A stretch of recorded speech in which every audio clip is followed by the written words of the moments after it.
আজকে সকাল সকাল নাস্তা তৈরি করি রুটি, আটার রুটি। যদিও আমি রুটি অত ভালো বানাইতে পারি না, মানে আমার রুটি যত ভালো হয় তাও না।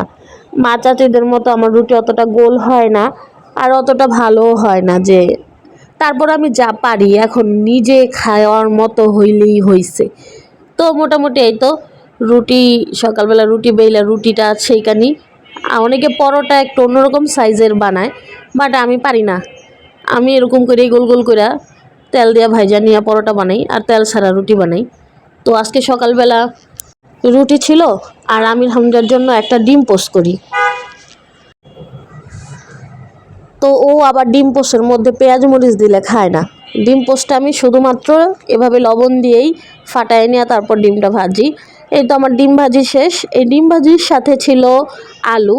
হ্যাঁ, আলু ভাজি ছিল। আলু ভাজিটা আগে থেকে হালকা একটু ভেজে দিয়েছিলাম, তারপরে এই তো ডিম ভাজি হওয়ার পরে সে আলু ভাজিটাও ভাইজা নিই। আলু ভাজি ভাজার পরে আমি আলু ভাজিটা আলাদা একটা পাত্রে উঠায় আনি। এই তো আমার আলু ভাজি, ডিম ভাজি আর পরোটা।